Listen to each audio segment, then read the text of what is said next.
lii di conseil économique et social et environnemental Walf Quotidien idi dem na bana Macky waaye nag mun naa jur njeexital ci coalition Benno Bokk Yaakaar Benno daanaka mu ngi gën di deltu ginnaaw ndax idi newatu fa te mun naa deltu ginnaaw ci assemblée nationale ndax ndombal tànk ya fa Idrissa am ci bile pencum ndaw réew mi yéen a bi di l'évidence ne danger la mun na ko gàllankoor ci wàllu politique bu ñu demee ba tey njiitu réew mi Macky Sall ñàkk ku mel ni Idrissa Seck kàngam la ci wàllu politique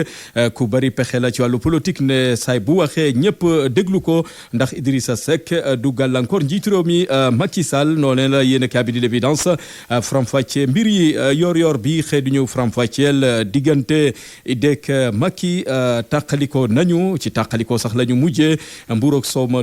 tuuru na noonu la ko yéen a bi di yor-yor bi fësale ci xëtam bu njëkk yéen a bi di le mandat xëy du ñu ko jàngatal idek Macky Sall yéen a bi ne ñoom ñaar dina am koo xamante ne dina fi jaare dëgg daali waaye nag dina fi am koo xamante ne ci ñoom ñaar dina fi jaare daanaka suulu ci wàllu politique le mandat moo ñu ko yëggee turbine bu deful ndànk sax Idrissa Seck mun naa daj lu métti métti ci wàllu politique ndax opposition ba léegi sofooguñu Idrissa Seck ña ngay moytu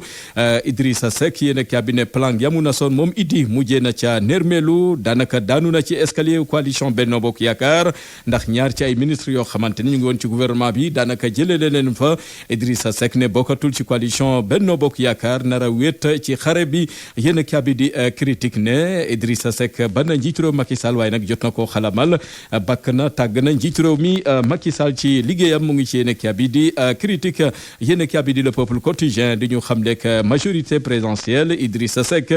jóge na fa waaye nag kañ na njiitu réew mi Macky Sall dem sax ba di ko xamal ne dina wax sa waajur bu jigéen ndem si yàlla Kumba Timbo ne liggéey nga lu yaatu ci réewum Sénégal Idrissa Seck moo ni waxee yéen a bi di Sud Quotidien ne bokk na ci ànd ba jeex na takk ci wàllu politique Abdoulaye Daouda Diallo moo wutu Idrissa Seck ci conseil économique et social ga mu jiite woon Amadou Ba premier ministre wutu Yankoba Diatara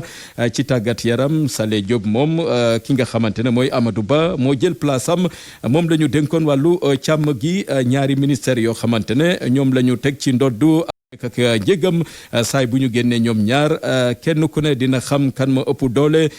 bu ñu sukkandikoo ci njiital Pastef Ousmane Sonko yéen a bi di réew mi quotidien di ñu jàngatal pexe yi njiitu réew mi Macky Sall dinas ngir suul Ousmane Sonko ci wàllu politique yéen a bi ne bu ñu deful ndànk kii di Karim Wade mun naa doon candidat Khalifa Sall mun naa doon candidat tey jii njiitu réew Macky Sall ma ngay liggéey ngir itamit jëlee fi Sonko maña maanaam Ousmane Sonko bañ a amati doole ci géopolitique bi yéen a bi di sursaane naka la jàngate géopolitique bi Moundiaye Cissé bu ONG 3D xamle ne bokkul ci F24 mi jóg ngir gantal candidature njiitu réew mi Macky Sall moom Moundiaye Cissé ne bu sañoon Ousmane Sonko Karim Wade ak Khalifa Sall doon candidat ci élection présidentielle yu 2024 dialogue tàllal loxo ki njiitu réew Macky Sall tàllal loxo askan wi ngir ñu waxtaane Sénégal bokk na ci warta lalu ci ngistal nañ ko jëfee waxtaane Sénégal Moundiaye Cissé moo ni gisee yéen a bi di enquête gis ne fitna ga woon ca Ngor la ko sabab ak la ko wundu bokk na ci coowal terrain goo xamante ne bëgg nañ fa samp ab gendarmerie bokk na ci tamit ñi nga xamante ne mooy nguur geek nam ca taxawee mairie bak la woon ci atum 2022 bennoo ne coowal terrain googe di jibaat fan yi ñu weesu ba jur fa fitna terrain googe nag du moomeelu mairie ba état ba ko moom maire bu Ngor xam le ne dañ caa bëgg a tabax ab lycée yéen a bi di enquête xëy di ñu ko leeralal yéen a bi di suñu lamb xëy di ñu dégtal Balla Gaye 2 mi Eumeu Sène daan ñaari yoon yéen a bi ne ci jamono ji ba léegi bu deful ndànk Eumeu Sène mun na koo daanaat ndax Balla ga ñu xamoon ci wàllu xadar ak taxawaayam ci lamb ji daanaka